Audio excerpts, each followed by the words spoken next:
Good afternoon, buenos dias, and thank you for tuning in. On behalf of all of us at the locally based, independently owned bookstore, Books and Books in Miami, Florida, in partnership with Miami Book Fair, it's my pleasure to welcome you to a virtual afternoon with Jared McGinnis and Chloé Cooper Jones to discuss The Coward, published by our friends at Canongate Books. Jared McGinnis was chosen as one of The Guardian's 10 best new writers.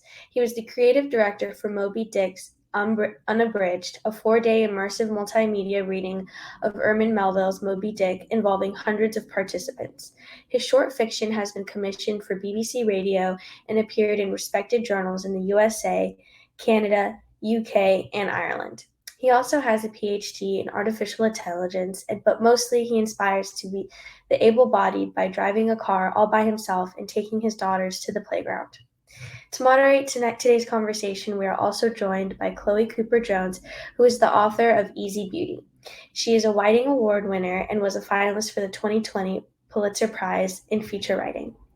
Throughout this afternoon's broadcast, you're invited to ask questions by using the Ask a Question feature at the bottom of the screen, and please order your copy of The Coward from Books and Books below by pressing the green button. We appreciate each and every order and the generous donations from viewers everywhere.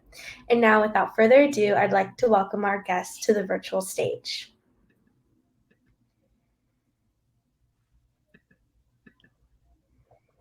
Hello. Hi. Hi, Jared. Hey there.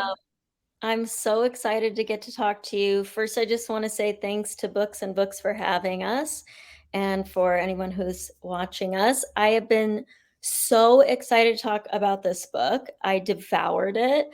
And actually, like the whole time I was reading it, I kept wanting to email you like about every other chapter to be like, oh my God, this line or this sentence or this thing. And then I was like, don't email him. You're just going to talk to him. Just tell him. I think this book is so funny and so smart and also so poignant. And I can't wait to get into a discussion. But I was hoping that before that happens, you wouldn't mind reading just a little bit for us so that we can hear this brilliant prose in your voice. Sure. Thanks. And yeah, it's great. I'm really looking forward to our chat. All right. So this is relatively early in the book. The story is basically this guy called Jared McGinnis, who's in a wheelchair. He has to go live with his dad, who he hasn't seen for 10 years since running away as a teenager. So he's dealing with a few things. And I'll just read it. I dug around the junk drawer in the kitchen, looking for something to write with. There was a box of matches, which I took, which made me think about cigarettes and having at 26 asked my father if I could borrow money for smokes. That was too much reality for this early in the day, so I found a metal pen with surprising heft. It was a freebie from his brother's business. McGinnis Properties, written in fancy John Hancock script. I wrote, Jack, going to take a walk. Jared. I thought about that sentence. Take a walk. Well, what else do I write? I crumpled the paper and went to find Jack in his greenhouse. Jack, I'm going out for a bit. He said, well, it's almost 2. If you wait until I clean up, I'll go with you. I kind of want to be by myself. There was worry on his face, and he was trying to calculate the right thing to say. Calm your old balls. I said, I'll be fine. I won't get far on foot. Yeah, that's true, he chuckled. You need some money? And before I could answer, Jack fished out his wallet from his back pocket and handed me a soil-smudged 20. Thanks. Across the gutter at the end of the driveway, a little more easily this time. Left was how we went to Mr. Donut. I went right. There was a grocery store at the end of the neighborhood and I could get smokes. I pushed myself along the street, and this was the first time since the accident that I had been alone. Before the accident, I preferred solitude. Now, with the chair, being alone scared me. At the crosswalk, with the zipping traffic made me flinch. I hated myself for the cowardice I hated myself for the cowardice as I waited for the light to change from don't walk to walk. My palms were sweaty. I looked left, right, scared that at any moment a car was going to slam into me. With every push across the intersection, my panic fluttered in my chest. When I reached the other side, I had to wait for a few seconds for my hands to stop shaking enough so that I could continue pushing my wheels. In the grocery store, I went up and down the aisles from produce to dairy with no real purpose. It just had been so long since I had been shopping that it felt novel. A teenager in a store's uniform stacking cans of tomato soup, and as I passed by, "Hello, sir, can I help you with anything today?" "No, I'm fine." "Okay, let me know if there's anything you can't reach," he said as I continued down the aisle. In the meat section, I maneuvered to try to lift a ham into my lap. Before I could, another teenage employee, a girl this time, appeared, her ponytail swinging behind her. "I can bring that up to the front for you, sir." She reached to take the ham from me. "I got it, thanks." "You sure?" "Yes, thank you," I said. "You sure, sir?" "Okay, have a nice day," she said and bounced away. I was stopped once more before I decided to leave. At the service counter, I was carted for cigarettes. I showed him my ID. "Are you here all by yourself?" "Yes," I said testily. "Was it a car accident?" "Really?" We stared at each other. "The ham too?" he said, pointing at my lap. "No, this is my ham. There are many like it, but this one is mine." And I slapped the meat. "Sorry, sir." He took my money and gave me my change and the cigarettes. "Have a nice day." "You too," I said, moving away, the weight of the ham making it difficult. I sat outside the grocery store and had a cigarette. Shoppers went in and out. The nicotine reverie tugged my thoughts along. I wasn't ready to go back to the house. Now, across the street from the grocery store, there was a 1950s gas station and a garage that had been converted into a coffee shop called the Filling Station. Inside it had everything expected of a coffee shop: raw wood tables, exposed brick, and a roasting philosophy, chalked on a large piece of slate. Above the tables, bromeliads hung instead of light bulbs at the end of electrical fixtures. Some had turned upwards to form red-leafed J's. The barista was about my age. She was singing along to the music and wiping down the coffee machine. She was pale, she was red-haired. Her t-shirt said, "Sexy Senior Citizen," in tiny letters. When she turned, I noticed her belt had missed one of the loops in the back. She greeted me with, "Nice ham. What would you like?" "Black coffee for me, and Senor Hamon, here we'll have a water." I picked the table with a view of the counter. I set my ham in the chair next to me and drank my coffee. Jack came out of the garage when he heard the front door. "Hey, how'd your first solo flight go?" I held out the meat to Jack. "It was pork and gimp day. Bring a cripple, get a ham. What luck, right?" He took it from me and put it in the fridge without comment. I lay on the couch. The locking of brakes, the positioning of the feet on the floor, the transfer over, the pulling the legs up one by one had become automatic now. Jack came back with a letter in his hand and sat in his favorite chair. My stomach turned as I tried to guess what kind of letter. "You promise not to freak out on me?" "I don't know. Freaking out is kind of my thing." I tried to stay calm, shifting so that I was lying on my side so I could see him better. My knees clunked together and there was a flash of electric fire from my damaged nerves. "You don't need to tell me," Jack said. "However, I did meet the love of my life today, so now is the time for bad news." "Oh, yeah?" Jack nodded. "That's good. Very good. Fingers crossed she has a thing for men and aluminum." "Hit me. What's in the letter?" I stretched out my arm out, and Jack handed it to me. "A gentleman by the name of Farouk Alfani, or more exactly, Mr. Alfani's lawyer, writes to say he is performing an asset search and is asking me for my home insurance policy details." I clenched my jaw so hard my teeth hurt. The letter mentioned Melissa's death, my responsibility, and referred to civil case law as if quoting Bible verses. That car should have killed me too. "Listen, man, I got two things, doodly and squat, and you can have both of them. Listen to me. I'm not worried about that. I'm worried about you." Thank you so much. No Thank you for reading that section. I think it's kind of an ideal section to begin talking about a lot of the themes of this book. There's so much that's happening in there. One, we get to sort of meet a lot of the main characters of the book. Also, there's a tremendous amount of humor, which is something I want to talk to you about, your use of humor. But also, I read in a piece that you wrote recently that, one of the sort of central themes of this book is, and I'm quoting you, how do you resolve the dissonance between how you are perceived and how you perceive yourself? And I think this scene in the grocery store, to me, is one of the many scenes that sort of teases at that dissonance, because for Jared, this is a moment of the beginnings of independence and agency, right? He has recently had this accident. He is, becoming accustomed to his life as a wheelchair user. And this is his first, as his dad says, solo flight. Instead of going the well-worn path to the donut shop, he goes to this grocery store. But what he encounters is that in the eyes of the people who see him is that he's in constant need of assistance or help. So the interesting sort of tension there of the interiority of the character feeling this great sort of beginnings of true agency and dependence, but then what he's met with in the eyes of others.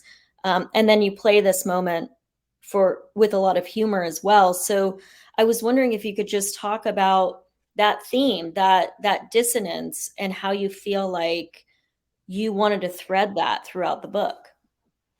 Yeah, I mean, it's very central, right? And that's kind of one of the key things that is the struggle for the character, is to understand is like, he spent his life as an able-bodied person, and he still has that mindset. So when he, knows that he is permanently disabled, he's really got to come to terms to that. And that's a huge thing in the beginning of the third. And again, it's like when he starts going out into the world, it's like, oh, these people perceive me like that as well. And it's a fascinating thing because, as when we get this category of, a disabled writer, well, I mean, it's just like, it's such a nonsense term because it covers so much territory, and people asking you to like, speak about disabilities. I don't know about disability. I know about me being in a wheelchair. I can talk about that, but what are we talking about? And that to me is really interesting. It's like, it's the only thing we are unified in disability is that the world is inaccessible by, antipathy and apathy. And that's the only thing that binds us. And that's why, like, when I say, like, what is the like correct term? I was like, impeded by antipathy. That's a better definition than disabled, because that's what it is. That's the only thing I have in common with someone who's also kind of categorized with disability. Even if you kind of compare, experiences of someone who's, I'm a paraplegic, quadriplegic from a spinal cord injury. We live in two very different existences. And I really wanted, I didn't see that. And that's why I wanted to explore that deeper and really kind of think about it. It was to kind of, because it mirrors my experiences. It was like, something, and then you started reading about disability, like, no. And and publishing as well. Publishing comes to you and is like, can you write it like this? I was like, no, I can't, because it's not true. Like, if you want that, go to someone else who'll do the same old malarkey, so, which I love. Publishing loves the same old malarkey. Well, yeah, I mean, just to dig into that, I mean, you say like, oh, I don't know about disability, but I think your book does show a very keen awareness of how disability has been narrativized, somewhat reductively, dehumanized in a dehumanizing way. And it seems very actively aware of those tropes. And I should say, for people who don't know, I'm also a disabled writer. I'm given that term as well. So I thought a lot about that as well. So it seems as though you are hyper aware of the ways in which the world wants to pity a disabled person or make them an idealized figure, almost with childlike innocence, without agency or sexuality. And this book very actively pushes against any of those possible preconceived notions. And so how much of that was, as you said, like reading other disability narratives and thinking, oh my God, I can't do that. And how much of that is just natural in you telling the sort of like a clear-eyed and honest story.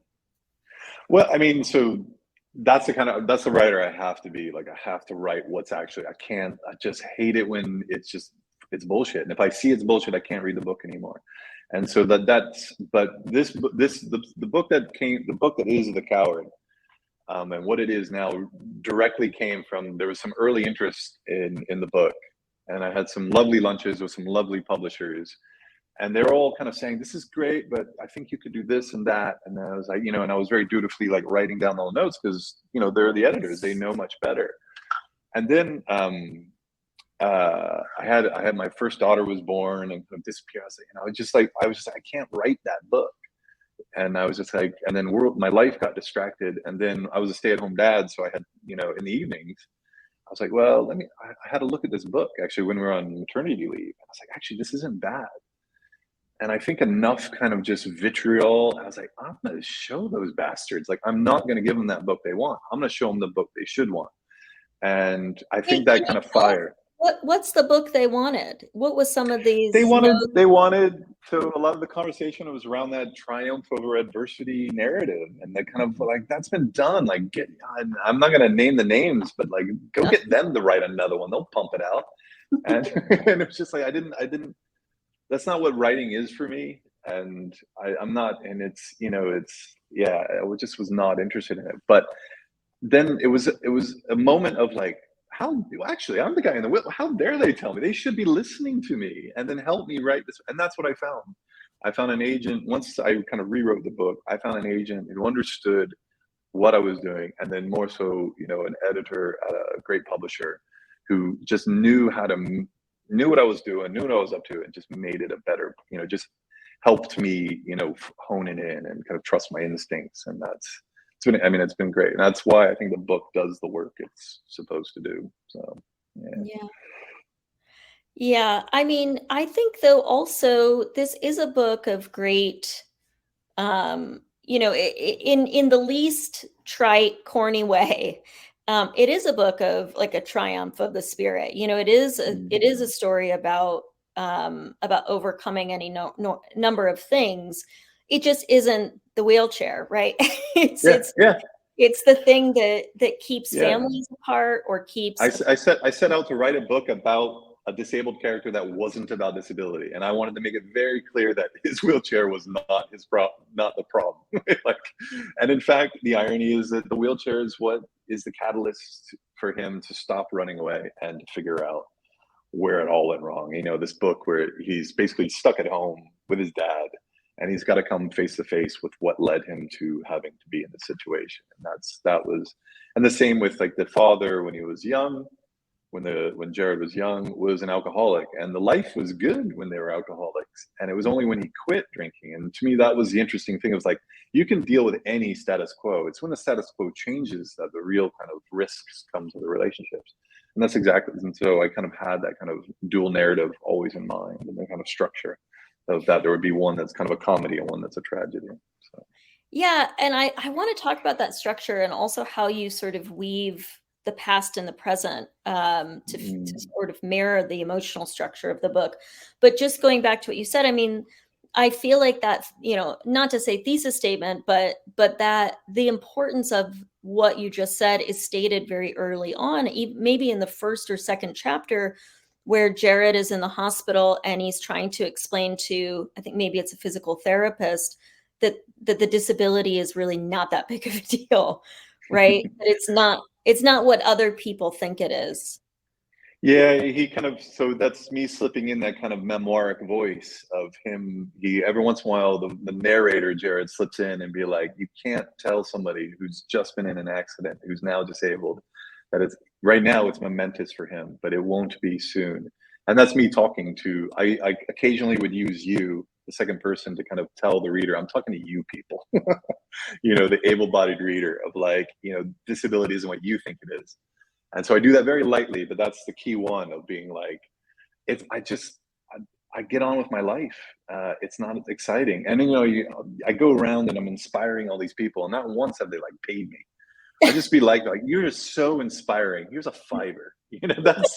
That's that to me. Like, if you can say it, but I want the $10, £5, $10, somewhere around there. Like, if I'm going to inspire you, I want, so feel free to say that to me, but let's make it count. Well, just because you brought it up, I happened to just pull, there's so many sentences and passages in this book that I loved, and I started to just keep a record of them, and I could kill this whole hour just reading them. But since you bring up this you voice, there's a section in the book, I think it's about halfway through, where you're talking about, or the narrator's talking about the chair nicking the door frame, and it says, "The wheels, the chair become my wheels, my chair. Well-intentioned people who push you up hills without asking you first can't understand the invasion of personal space.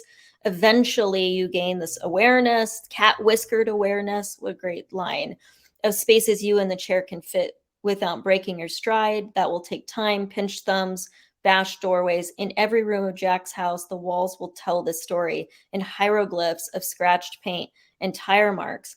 I just was really moved by that passage, just the writing in it, but also the brief slipping into the you voice for a second, the second person, and but then also pulling back and giving us this visual, this like incredible line about the hieroglyphs of learning, right? And the marks that, and I think all through Jack's house, there are, the door that doesn't get fixed, or the memories that Jared sees in trees and in the garage and all these things. And the way that you write the past and the present in that physical sense, like the knits on the wall, I think is a really beautiful craft move.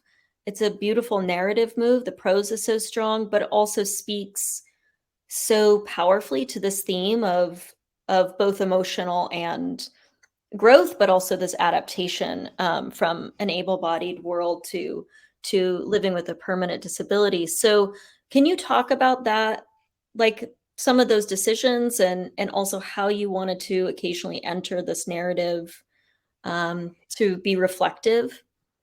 Yeah, I mean, it was out of that decision to be like, I'm gonna tell them what actually it's like. Mhm. And earlier drafts I thought were a little too over the top and too invasive, and a lot of the kind of late editorial process was just pulling it. So I always talk about this kind of light brushing to like suck them into the story and give them this, do everything that. But occasionally I have kind of this kind of like teaching moment. But I hope that kind of like, I sweeten the bitter by these kind of visuals. And I mean, I'm a very visual writer. Some would say lurid. I say lurid. And it's just the way the kind of to think. And yeah, I mean I love that comes from my love of, and kind of when I first started writing, it was all short stories, and the kind of great short stories that kind of do like simultaneously are doing 10, 20 different things. And it's interesting you pass it, you that passage you brought up, because I now realize, it's something I'm writing now, and I'm very obsessed with the minglings of time, and it's now that I have kids, and I'm just thinking about that.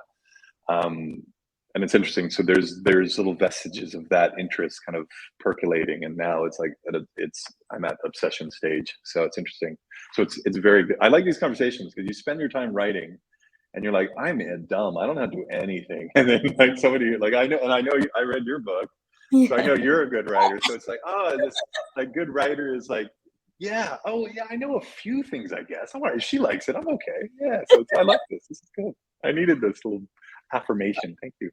Oh man, I have a million of those things, and I'll just keep going. And I just want to say there are questions coming in, and we're definitely we're gonna get to those questions. I have to ask my questions really fast, but then we'll get to audience questions.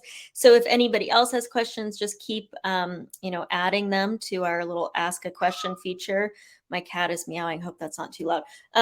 And I'll ask Jared them in just a second. But since we're just talking about craft things for a little bit, another thing, I mean, this is a novel about, I mean, in many ways, it's a love story. It's, it's a story about change. It's a story about addiction, but it's also a story about families. And I'm always really fascinated by how people write about families, and especially the ways in which, for this particular narrative, for this novel, we need to see a family who it is very broken, a father and a son who have been separated for 10 years, have not spoken for 10 years, and also a brother, an older brother who is very disjointed from this family. And yet in any family narrative, we need to see why these people would show up for each other at all, why they're together. And so that's always an interesting challenge. And I think, to show that both that connection that exists with a family, even in people who haven't seen each other, or whose relationship is significantly damaged. And one of the little details that you have in this book that I thought was really brilliant, because it just does this sort of magical unifying work across people who are so separate, is Jared observes his brother Patrick folding a brown paper bag and putting it between the trash can and the wall. And Yeah. Jared just recognizes that action as being like one of those weird family quirks and habits that Jared has done his whole life, even in separation, that his brothers don't, his father does it, probably his mother did it.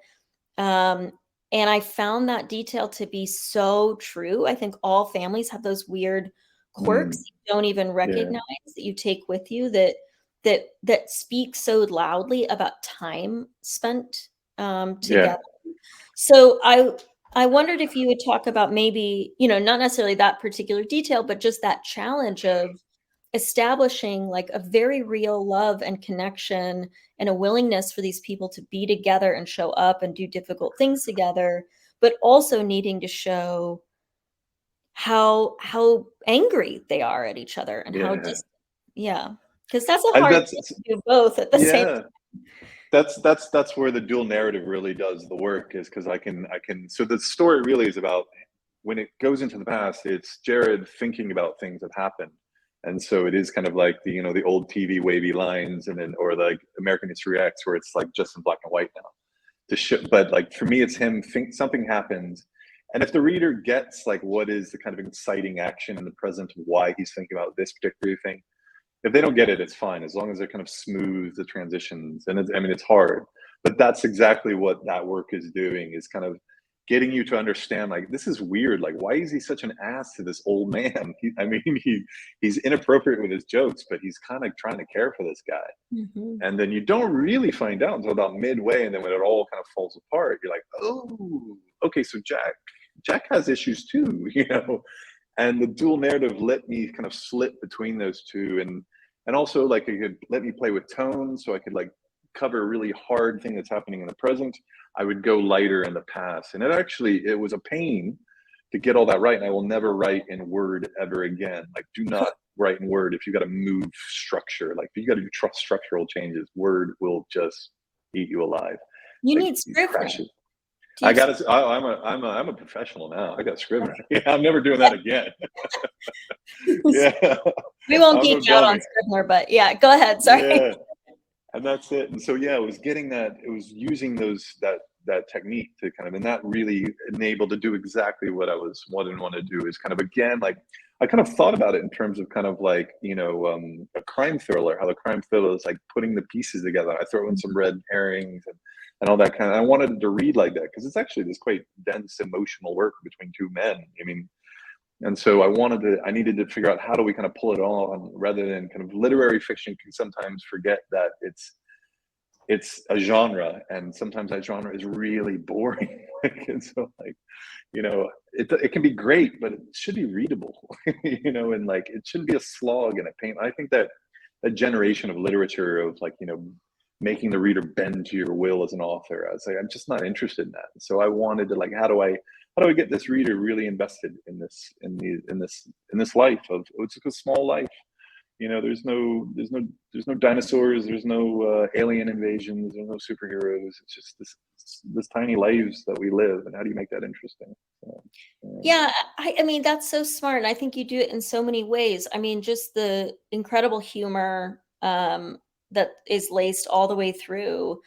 But I think also, like, part of what you're talking about is there is all this information that's withheld from the reader. So there is this almost like emotional mystery that we're on, or almost like plotted mystery that we are discovering in sort of the way that you withhold information and then parcel it out to us.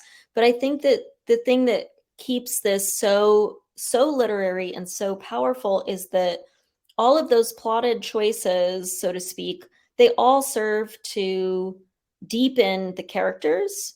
So they're all related, right? So it's not like, hey, there's a mystery plot and then there's this. Exactly. So it's like all the withholding is so intentional in terms of getting us to think far more complexly, especially about Jared and his father. And it's good.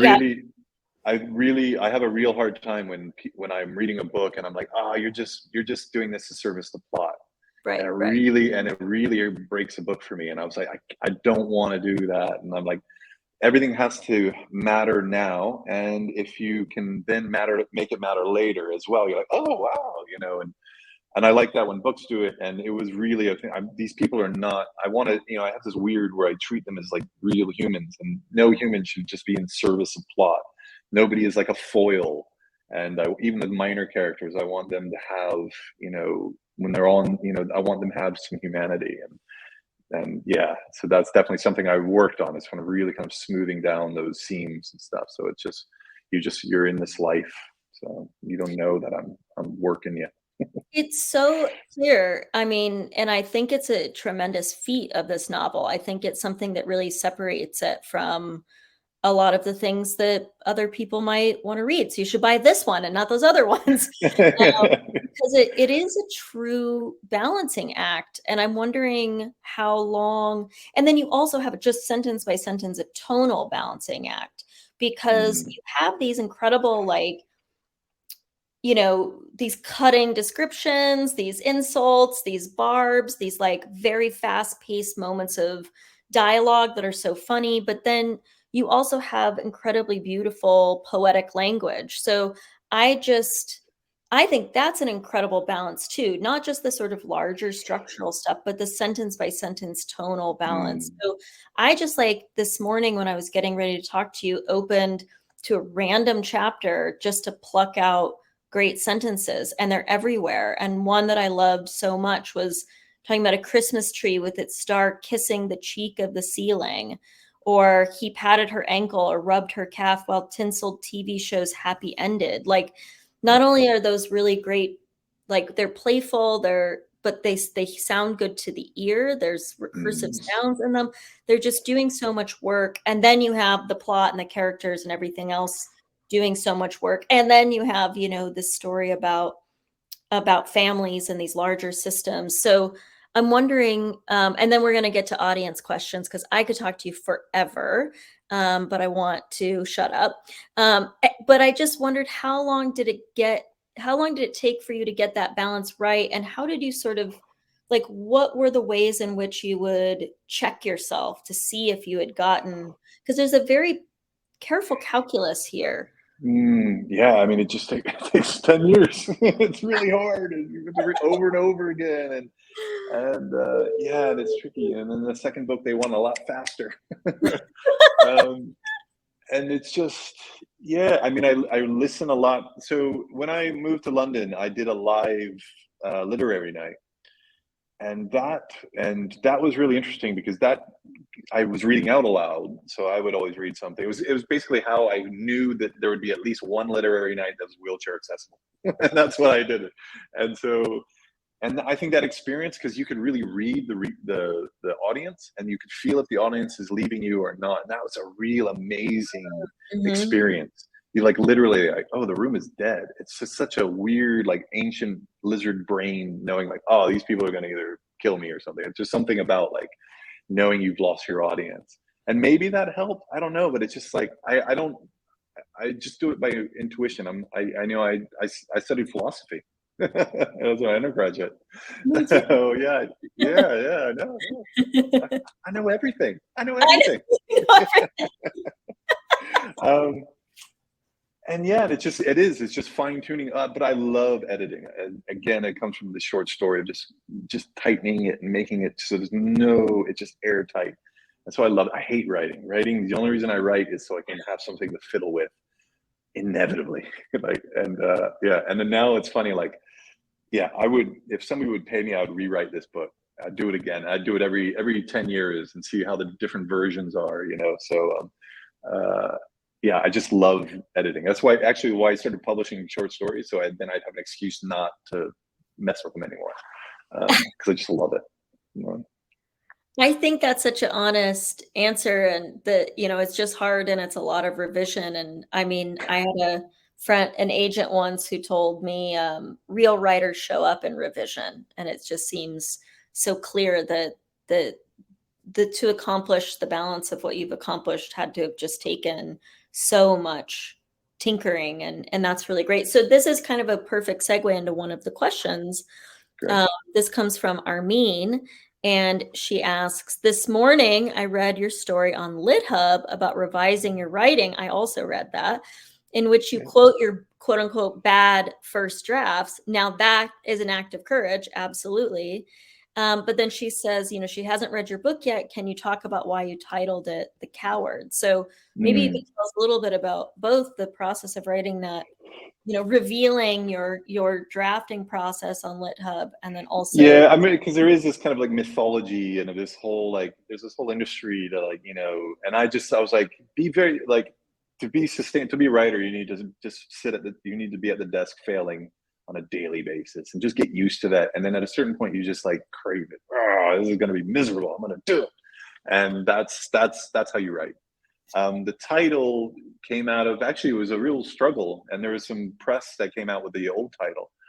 And it came to the publisher himself, kind of having a conversation, but what do you think the title? And they were constantly, well, give me some more titles. Give me some more titles. At one point I wrote, okay, the title is Men Who Look Like Roller Skates and the Women That Love Them.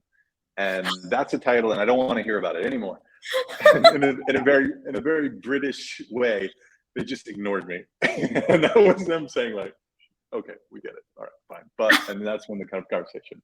They didn't say, Jared, okay, they don't respond. And that's how a British person is done with your nonsense. And yeah, it was the publisher was why do you want it to be The Coward? And then I kind of talked about it. It was to me, I'm swinging at the demigods. Dostoevsky's the idiot.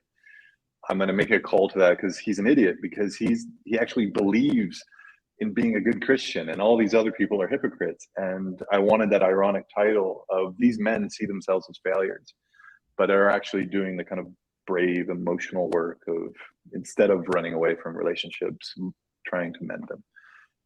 And it was, my agent was ooh, it's a bit rebarbative. I was I don't know what that means. As soon as I looked it up, yes, rebarbative. I want it to be rebarbative. Because it's a tough book. It's funny, but I don't want to missile the reader. The other title was a little bit more frivolous, and so I wanted a strong title to just be I'm gonna make you laugh, but it's usually because I'm about to make you cry, and so we're gonna have a real rough ride. And so I thought that was more appropriate as a title. Yeah, I think it's a perfect title, and I love that sort of duality of people who see themselves one way but are actually doing this very brave work, which fits in with the theme that we talked about at the very beginning, this sort of dissonance between how one perceives themselves and their reality. But wait, were there other titles that you haven't told us from the vault, or? Yeah, literally, it was a real list. But the one that started to go to press was the Shoplifter's Guide to Disability, which it's fine, but I was I just think it's too frivolous for the kind of book that it is. And I think somebody would pick this up thinking it's a jaunty jape through disability, and they're going to be get hit with and it was fine, but I just thought I was really worried about it, and I was constantly bringing it up, and you could tell people weren't sure, and that's why they kept asking me for more and more titles. And I had this list, and that was the one it came down to. But it was The Coward when I came up with The Coward. And it's from a Vic Chestnut. I was listening to Vic Chestnut, who was a disabled, a paraplegic as well, musician, and he's got a song called The Coward. And literally I was kind of wait a minute, I could steal that. So, yeah, that's so great. I love failed titles. That's you'll have to send me that list someday. But so we have another question. We have another question from Madari, who says, "What's your advice to beginning writers?" Just keep writing. Give yourself a break. That's the main thing. It's you can be so tough on yourself. Write. It has to be bad before you. It's the same thing I said in the LitHub thing. It's got to be bad before it can be made good. And just write. Give yourself a break. I would caution: do not be in a rush to get into the agent, editor, publisher world. I know it's hard. It feels like that's something you need and want. But I wouldn't rush it. My debut, it took a very long time to get here. and I think my book is better for it. Again, like if I had done what I was told and wrote the book people were telling me to write, it wouldn't. I don't think it would be as strong as this book. And just come to love the process. And if you don't love the process, don't do it, because literally that's the only thing you can control. Everything else is completely frustrating and confusing and scary and nerve-wracking. But yeah, just give yourself a break. I think that's the thing. Just write, enjoy it.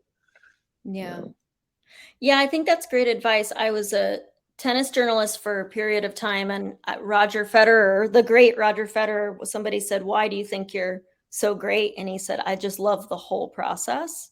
And I thought that's such an interesting and important sort of thing, because as you're saying, like, for you, this is not something that just springs from your head, whole cloth. It takes so much writing, rewriting, cutting, probably cycles of, faith and losing faith with it. And so to love the whole process is a really difficult thing, but has very obviously paid off here. So we're running a long time, but I get to ask just a few more, hopefully, questions. So I saw on your Twitter, I think today or yesterday, I can't remember, that you're back in Texas right now. You're going to have a live event tonight. You're feeling a little jet lagged maybe, but you're not showing it at all.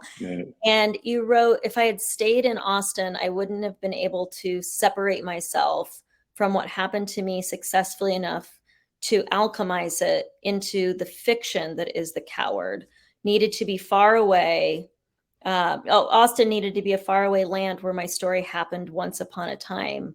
So can you, and then, obviously your book begins with this, epigraph of the difference between fiction and memoir is delusion.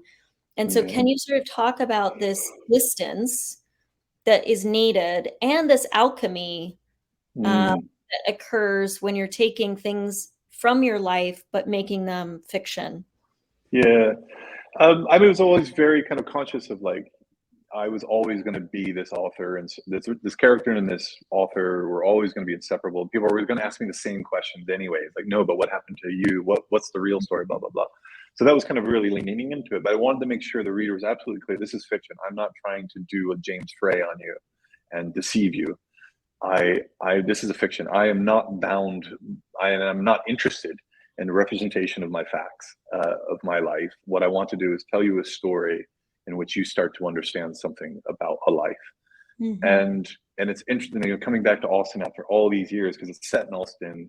And I have this event tonight, and there's going to be people in the room that, like, know me at that time, and actually it's already kind of starting people to tell me stories like, "Man, I did that. I should have put that in the book. That was really good." Damn, I should have talked to you before. I could have used that. Now it's no good to me. And it's just, I think I needed that time away from America, like, because I wrote this when I lived in the UK, and just to have this kind of moment of, like, it was okay, because I think there would have been this kind of compulsion to document what I was experiencing, because I would see reminders every day, and it was much easier to kind of move. So things it's a very kind of like Celine's Paris. Like, I put places that don't actually mirror up. And I was kind of worried that, like, Austinites are going to be really annoyed with me, because, like, the 8 bus doesn't go there. We'll see if I get those emails. I bet I will. And but to me, it was like, I could talk about this thing and then do what I want to do, which was tell a compelling story without the compulsion to represent a self. I could separate that, and that's a really interesting process. And I read lots of memoir when I was writing this, because I wanted it to feel like that. But ultimately, I didn't want to trick anyone either. Well, I think it has. The whole book breathes with verisimilitude. It is such a truthful book, but at the same time is so clearly a very crafted, literary, and brilliant novel. And so I think that goal, the alchemy, in my humble opinion, is extremely successful. It was like just an absolute revelation to read. I'm so grateful that I got to talk to you about it. Oh, thank you, And I wish I Right. could be at your event in Austin to tell those people who are like fighting about the, where the 8 bus goes, like, shut up, shut up. This is a great book. But I hope you get to celebrate tonight and just enjoy it. Yeah, it's gonna be a love fest. I'm looking forward to it. It'll be good. It's kind of coming back. Yeah, and it's a relatively new bookstore, so I can almost guarantee you, I never shoplifted a book from this place. But that is great. So I would, if book people invited me, I might have been like, well, it might be a trap. The last time I was in Austin, I was a poor student. It's a trap. Yeah. Well, I think that we're out of time, but thank you so much, and thanks to Books and Books. It was a pleasure. Yeah, thank you for having me. Yeah, it's great chatting with you. Thank you both for joining us today, and thank you everyone who tuned in. And don't forget that you can buy the book at our store in Coral Gables or any of our other locations or online. And thank you both so much. Have a great rest of your day. Thank you. See you guys.